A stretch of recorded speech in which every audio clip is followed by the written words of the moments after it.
sticking around. As you said, maybe just waiting at this point to try and get some gold in his pockets to be able to purchase not only a boots upgrade, but get one of those starter items online as well.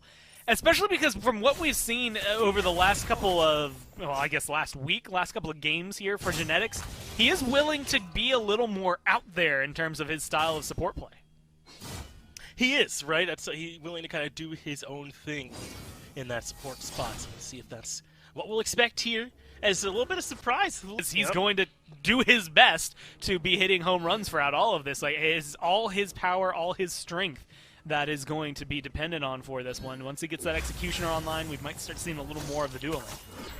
There is some action in mid. Panatom moves up, and with no beads, he's dead to the searing pain. First blood goes to the Kings. They've been aggressive all game, taking Pyromancer. Can't call it stealing. No one contested. And then putting pressure on the left side of the map as well. And now in mid. Tiamat's there in the jungle. This is going to be an interesting dynamic. If Twig can walk away with this without getting noticed, and he gets past the Vine Wall, I think conveniently, they're going to be able to see him here on those wards. So a dual lane gank now in the cards. That Impale stun would have helped so much. There's a big freeze though, and the leap in your core.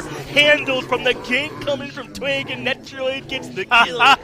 It shows up exactly the way that Netroid would have liked to see it. He gets the kill on his replacement with a little bit of help from his new Been this from a They burned it so quickly, and the Kings have already secured the FG. Julio tries to step in, but you snooze, you lose, and the Leviathans get out alive. Lose out on the FG. But as you said, can the Camelot Kings find a retreat here? Netroid has already dropped the ultimate. Shinto dashing in, finds the knockout, but Celestial Beam deletes Panatom, and Variety comes in for the cleanup.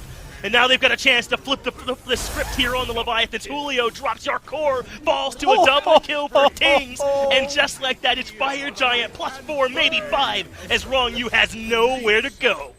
Look, Finch, I might have to go buy me a Kings jersey after this. They're just doing a lot to win me over right now. Every single part of it. Look, I had no expectations for this team coming into this. I thought that it was going to take 6 months or so before we started seeing them look clean. But this is just so well put together. So much of that fight is solid. And they use what they know their strengths are going to be.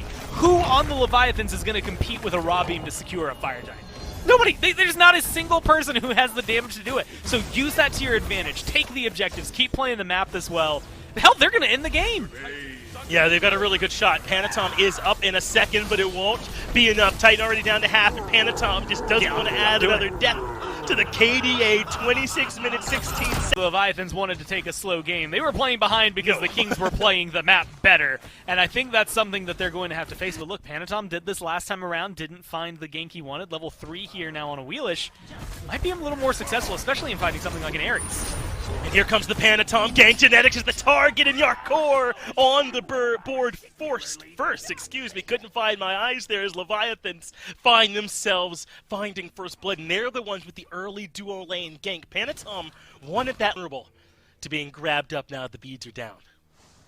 There's a lot of lockdown, a lot of CC that the Kings are going to have when Variety joins in, even to an extent when Netroid joins into the fight. But it's not the same level that they had last time, but it's not going to stop Genetics. Yeah, Panatom is guaranteed pull, and it's a guaranteed kill off the setup, but Genetics dies as well, 1 for 1 so far. But Wrong You needs to keep up the running because the chase is right behind him. Variety commits in the solo laner on the left side of the map and taking too much damage. Our core finds himself a double, and Variety has to take a seat. Meanwhile, Chernobog up, but where's the target? It's Netroid. Wrong You wants to take it to the old ADC of his team, and so far, he's coming out way ahead. In fact, it's a triple kill. I mean, Yarkor just does exactly what I wanted to see out of him this time around. Last game, it took a while to get there. This time he's feeling himself, dives in fan and kind of continue this route of control. I like this. Is this a Gold Fury start up? Looks like maybe no in the end, just walking past. Maybe it turns into a Netroid gank because he does not have beads and is quite susceptible. He needs the leap over the wall but cannot find it. And Panatom comes back. Netroid bully squad is what the Leviathans are turning into, and that's critical. That they finally get some kills onto someone that's not your core. He had all 4, but this is going to be a trade. Pyroman still a little bit more worthwhile to me for the grand scheme of things than just picking up the Pyromancer. Not a bad consolation prize, though, at that. So they're going to be able to walk away with it. Still, they're waiting. Mounting 2,000 gold lead in Netroid. He's going to feel that. It does get the impale, though, onto Panatom, but he should be dead to rights here. No! What? Some quick maneuvering, and he makes that. Genetics is here to flip the script. Wow! Panatom and Netrioid sets up with Genetics for a punish. How about that, boys? I ain't free. Can't just wait outside my tier 2.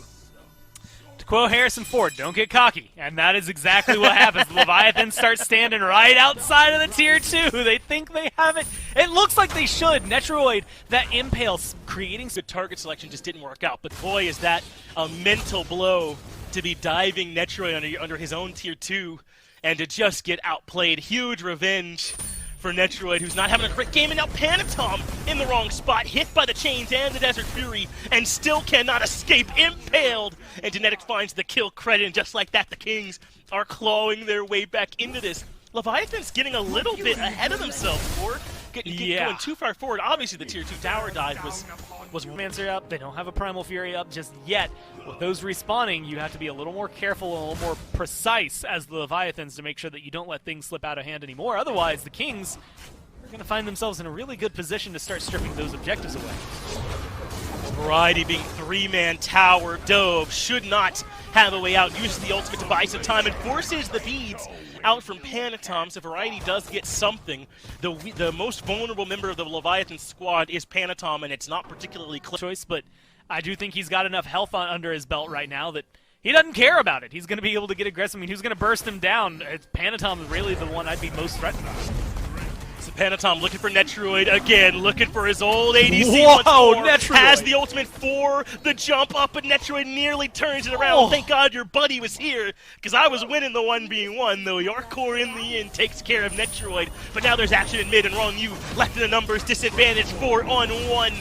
And no hope for survival. Variety grabs the kill. Wrong U goes down, but Julio still in the thick of it, up against 4. Has his backup now as Yarkor shows up. Shinto here as well, and they want Variety as there's the leap into the knockup. But still, Variety still standing, and Shinto not able to get the damage off.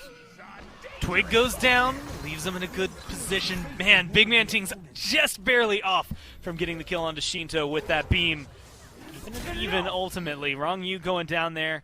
Panatom living, I mean, I guess technically all the way comes out in favor of the Leviathans. They're also in a good position for this Fury. Not much Big Man Tings can do about it. No ult, and definitely no capabilities to get in there safely. Still has his beads and Aegis, so I guess in a way, Tings is feeling the most comfortable. But it is not the way the Kings saw that fight going, and that's the problem. Yarkor specifically, first off, 7-1. What a menace as of right now. Still, Netroid faster than the beads cooldown, but Variety is going to get collapsed on. Look at Wrong U. They want to try and find this kill more than anything. Yeah, Julio blinked in. The Rivers of Rebuke will connect, but Julio cannot find the Tiger stun. They needed the stun and the damage, and it looks like it would have been enough had it landed, but Genetics gets the beads off of 3 people, Shinto, Wrong U, and Yarkor, but Julio has the response. Twig in a coffin, Genetics buried right next to him, and the Leviathans find themselves a 2-for-0, and somehow Variety's the one to make it out alive. I mean, that is like a dream if you're Ares, and an Ares main is to get that many people in your chains and lock them down. But unfortunately, there's not much you can do if nobody gets pulled in, and there's not a lot of follow-up for it, right? You have to live to be able to capitalize on the beads not being there. Tings, though, his ult's going to come back pretty soon. He's just going to be looking for a steal. With Panatom is low, I feel like he could try to worm his way in there, but it's going to be dangerous. So the tier 2 tower in left, stolen by Netro, but the Fire Giant low, and the Leviathans take that one away.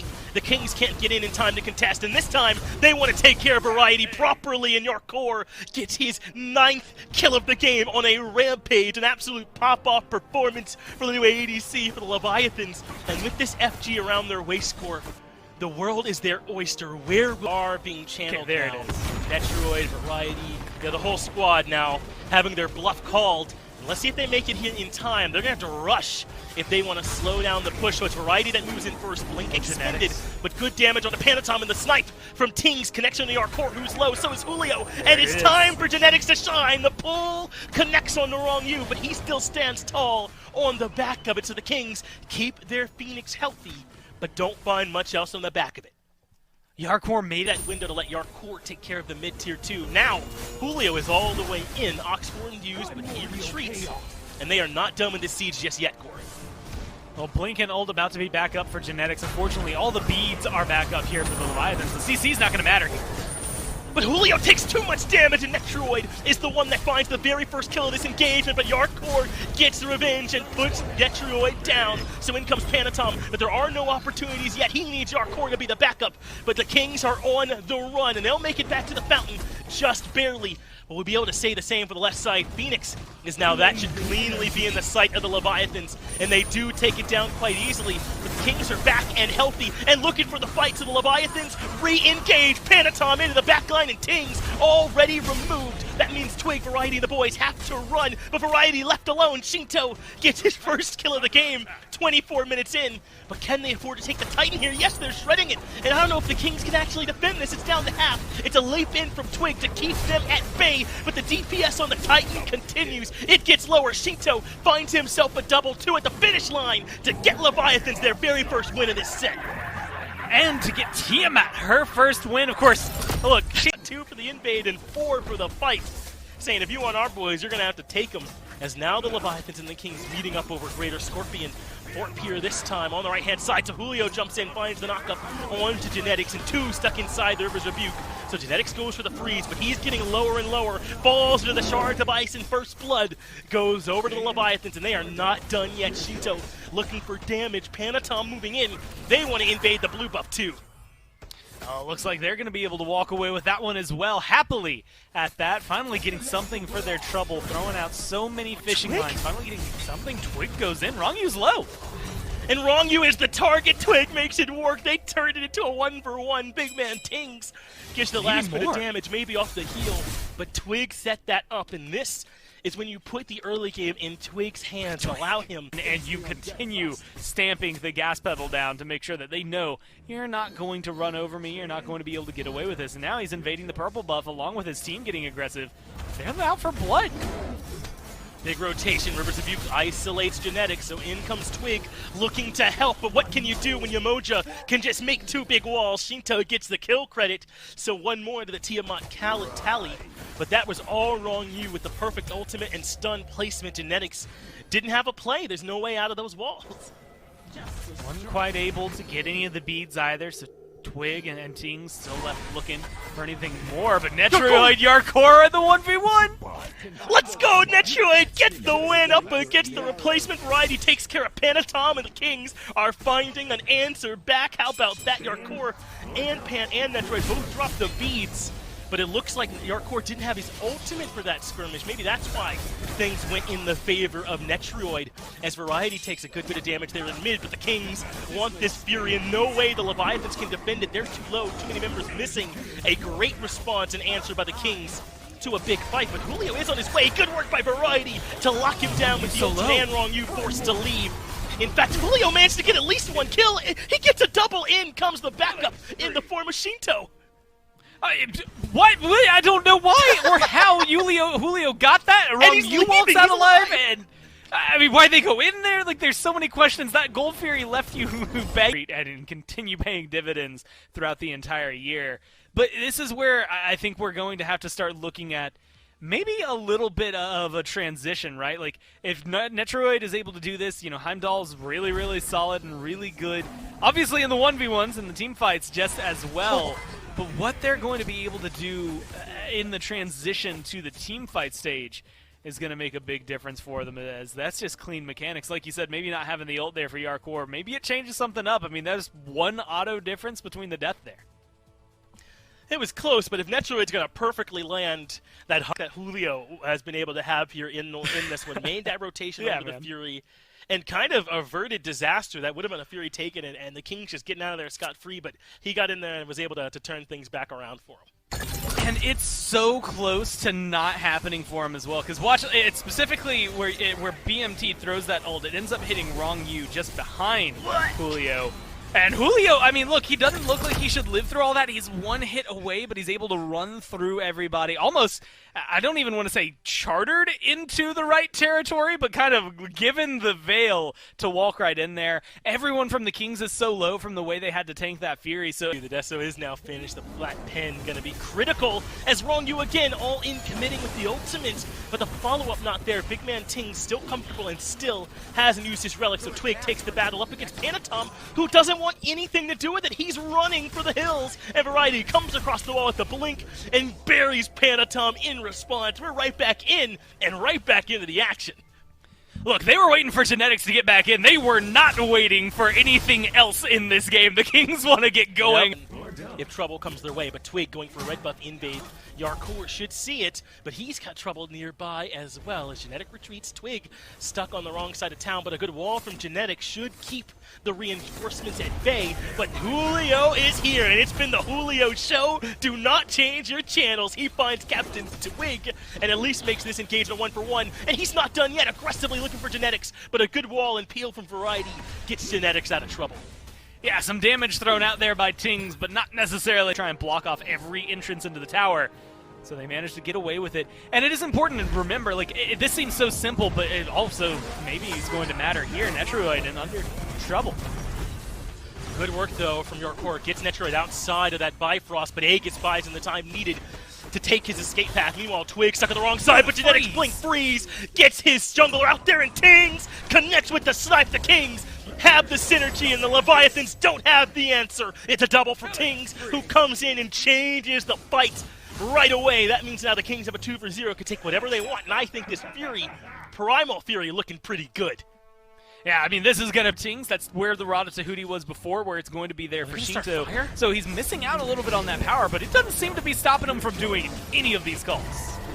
No, they're going right to the fire, so Rivers Rebuke comes out early. Julio here as well as the front line of the Leviathans move into contest, and Tings, the target Panatom, gets rid of the enemy mid laner when it counts the most on the Fire Giant push, but Wrong You low. He needs an escape path and no one there to provide one as Variety collects the Yamoja easily. A nice kill for the solo laner for the Kings, and the Leviathans, yes, defend the Fury, but look at this, Yarkor is just in mid doing the tier 1. Your team needs you, my man.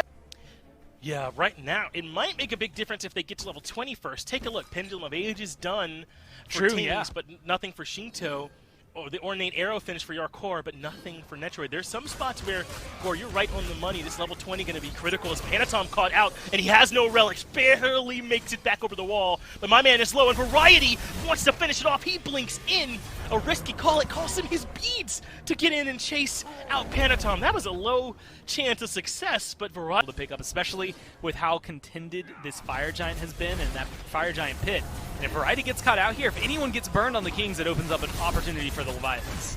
Remember, no beads for Variety, but Twig goes to the back line, and he's looking for Yarkor. Meanwhile, Panatom zones out 3, and Twig may have put his life on the altar when there was no need, and it's Julio who cleans it up. And the Leviathans are not done just yet. They step forward a bit, but not going to overcommit. They're in a great spot now to start up a 5v4 on the 5. This is not the kind of positioning for someone who wants to back. He is getting aggressive, taking down a lot of his Fire Giant. They just took the Fire Giant. They just decided that it was theirs. And Genetics has been completely isolated by another perfect Rivers of good wall. You. I won't hear another word on Myran Ronnie as Julio tries to zone out in the back. Genetics is dead to right, so maybe Panatom is as well as Captain Twig has him locked down, but Twig forced to run, and Panatom re-engaged. Wait for the team, my man. You're kind of low. Makes his way back out. Now the Leviathan. 3 seconds left? I don't know. It's a little iffy if they don't get any kills. Maybe back off after you get this gold in your pocket. Either way, you're going to be looking at potentially, power potions, at least upgraded relics for those that don't have it. The Kings are fighting. Yeah, he felt a 3-man taunt off the 9 turns blessing, and that does get some more relics after the Leviathans, but they like their odds. Genetics goes down, and Captain Twig gets popped by the crit. Yarkor finds a double in Netroid, put in a box. That's the Leviathans now, with the door flung wide open for a game end. How can Variety of Tings defend this on their own?